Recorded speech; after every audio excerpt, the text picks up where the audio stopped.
All right, joining us on Skype now is Dr. Sylvester Odion Akain of the Department of Political Science, Lagos State University.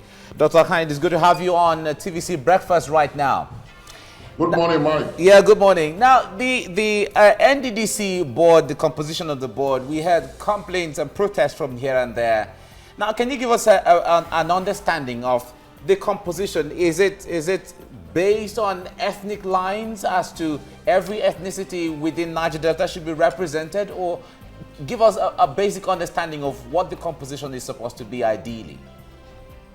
I think the composition speaks to deep fault lines within the Nigerian polity. If you're talking about NDDC, it's supposed to be a special provision for the minority. And it flows from, of course, as you know, the Henry Willing Commission of 1958. What the Nigerian government has done is to replicate that recommendation over time under different labels. Whether you call it UNPADEC, NDDC as it is now. But I think that what bothers me is the fact that the executive at the center, they are playing politics with NDDC. And by dividing the people even within the location along ethnic fault lines. You remove an Ishakiri man, you put an Urobo. You brought somebody from Owo, you refuse to appoint somebody from the Lajes in Ondo. And it is quite clear that you are addressing the minority problem, you are addressing the problem of the oil producing people. In that sense, they must be seen to be represented in the composition of NDDC. But I think one fundamental problem is that the creation of states in Nigeria, the bifurcation of the Nigerian state into small states, has not helped any matter in terms of harmony, and togetherness among the peoples within the Nigerian polity. For example, if you were to have a state and you were to have a system of government in which people attend to, state matters, the well-being of the people. It doesn't really matter where whoever you appoint, comes from. But appointments in Nigeria have become a basis for rent seeking. People want to aggrandize themselves, on the basis of government appointment, not the well-being of the people. I think that is a critical issue. Dr. Dion, even beyond the sentiments of the people, according to the NDDC Act, this are stipulated there, the issue of tenure and the particular interest is captured in Section 3, subsection 3 of the NDDC Act, and that of those agitation of the mandate area is also captured in Section 2 of the NDDC Act. Do you think the government just wants to flout these orders? Well, that is why I said the appointment speaks to deeper fault lines within the Nigerian polity.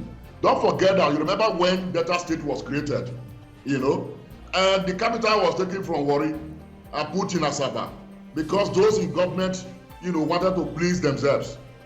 And when local government was also created in Warri, the headquarters was moved from one place to the other, and it led to conflict between the Jos and the Shakiris and the Urobos. Just to divide the people. And I think they know what they are doing, and appointments are not just for the sake of appointment in Nigeria. They do it as part of political calculations. And that is what you see being played out. Okay, Dr. Odion, we'll come back to you on this. Now, the aim of the Niger Delta Development Commission is to establish a strong and progressive Niger Delta region where no one will be anxious about basic means of life and work, where poverty and illiteracy will be made a thing of the past and the health of the common man becomes a priority, and every child in the region has access to quality education. In an attempt to solve the problems facing the Niger Delta region, the Niger Delta Development Commission was established in 2000 under the administration of former President Olusegun Obasanjo. The mandate of the NDDC was to develop the oil-rich Niger Delta of southern Nigeria to an economically vibrant and peaceful region. Let's review the NDDC budget for the last 5 years. Now, the National Assembly in 2012 approved for NDDC a budget of 250 billion naira for the year. The budget comprised a project for development expenditure of 232 billion naira, while the remaining sum went into personnel, overhead and capital expenditure. For 2013, the National Assembly approved 315.8 billion naira, and the National Assembly approved a budget of 322.6 billion naira for the NDDC for the year 2014. Now, the National Assembly passed a budget of 299.5 billion naira for the NDDC in 2015 fiscal year. 2 months ago, the National Assembly passed a budget of 241 billion for the NDDC, implying an 18.951 billion naira reduction from the initial budget of 260 billion earlier presented by President Muhammadu Buhari. Now, according to the Commission, 70% of its budget is spent on infrastructure. All right, let's bring Dr. Odion back in here. Would you justify the budget slash, and would you also justify the budget utilization of the NDDC from inception till date? They've been getting huge sum of money. Do you think those money have been judicially spent? No, I think when you go to the data, there's not the Niger data, there's nothing you can point to in terms of virtual development, and all of the resources, as you know very well, have been accumulated through primitive methods by politicians, and that is basically what has been the bane. Intervention in development is not about creating a huge bureaucracy to deal with the issue, but beyond that, if you look at the current votes for 241 billion naira for the year 2016, and you look at the slide of the national currency, the naira, that money, of course, can go nowhere.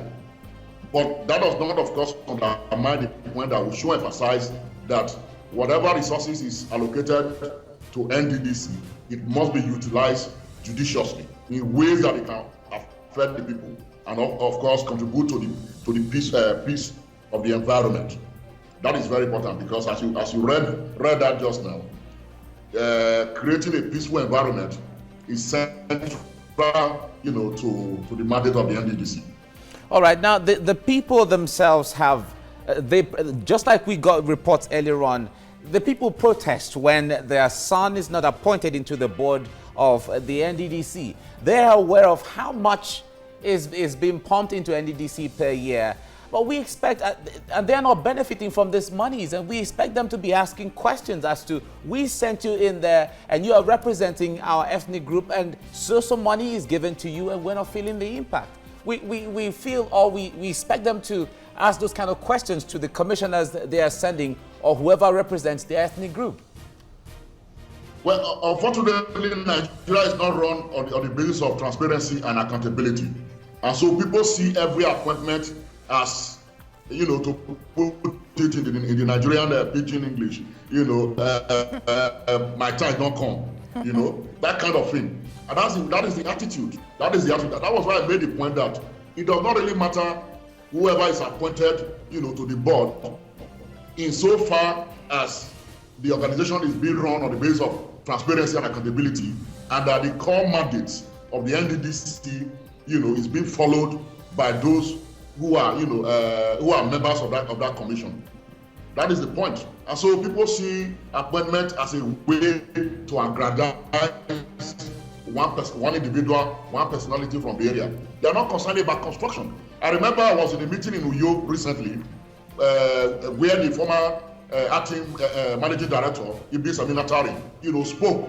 He talked about, people who were awarded contracts, traditional rulers, and all kinds of elements from the region, who just pocketed the money without implementing, what they have been, the task that they have been given to as embodied in the contract, which is one of the problems. So I feel that the people ought to be asking questions. When contracts are awarded under the total of NDDC, it should be published. Let people know who is executing what. And if those works are not done, they should be held responsible by the people. Okay, we'll come back to this shortly.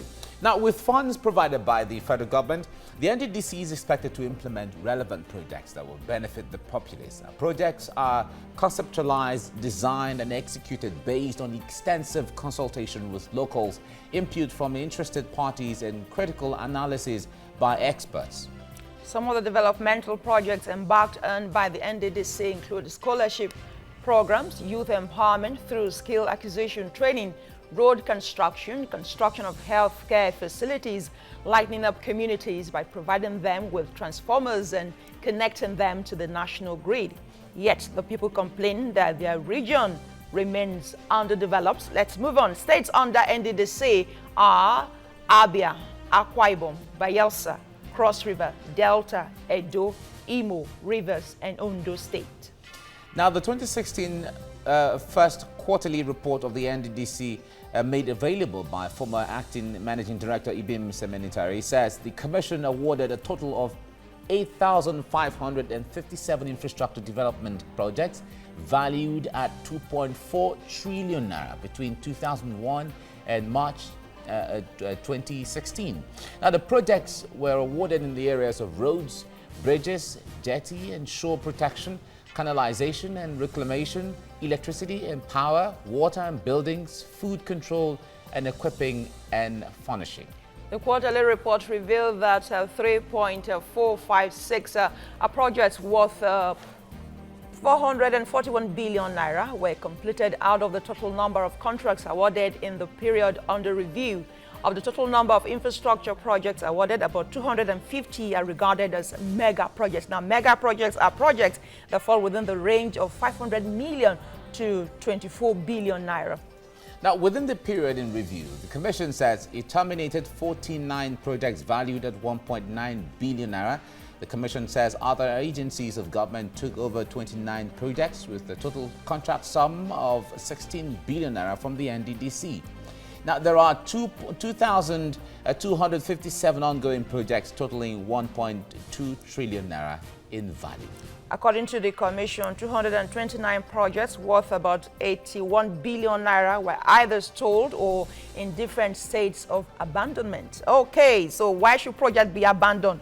Dr. Sylvester, lots of money going in there, and the question is, why should projects be abandoned? Well, I think that is the Nigerian syndrome. If you look at the history of this country, economic history, much of the indebtedness of the country in the 80s, 90s, up to 2005, when the debts were liquidated, were accumulated through, widely fine projects by the Nigerian government, whether at the state or federal level. And most of these projects were abandoned. And of course, the money which were taken in terms of credit facilities became sovereign debt for the country. And we all agreed under it until it was liquidated in 2005, under the Paris Club debt, forgiveness. But beyond that, it tells you, it speaks to the political economy of this country, that development is not on the agenda of the current, of the prevailing state elites in Nigeria.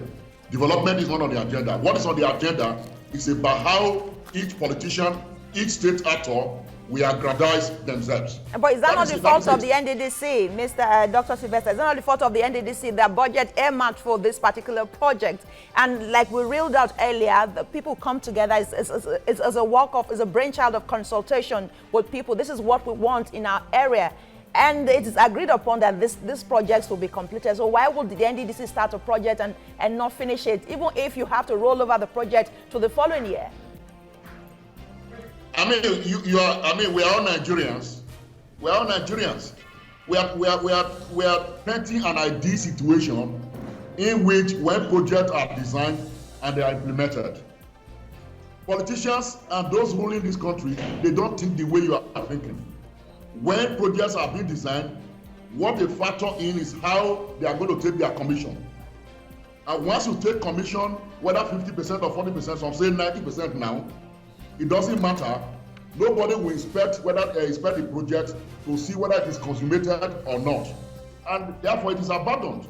As you know, the people don't really have much say, because those people who are implementing these projects, they have security, They are guarded by both army and the police, state security services, and all of them. So they have a war around themselves. The people can only speak out. They can only protest, but they cannot really do something about it because the method of elite recruitment in Nigeria, those who run this country, is very warped. All right, now from this record now, about 2.2 trillion naira into NDDC since 2001 until now, and people are still complaining they don't have water, they don't have scholarship, they don't have roads, they don't have all of this. Is the NDDC still relevant, or should it be scrapped from your assessment of things? I think what you have in the Delta is a relay of the colonial solution. Whereas the colonial masters, of course, had more good intentions, the Nigerian politicians have merely used that colonial solution as a sop to the people, so that let the world see that something is being done in that part of the world.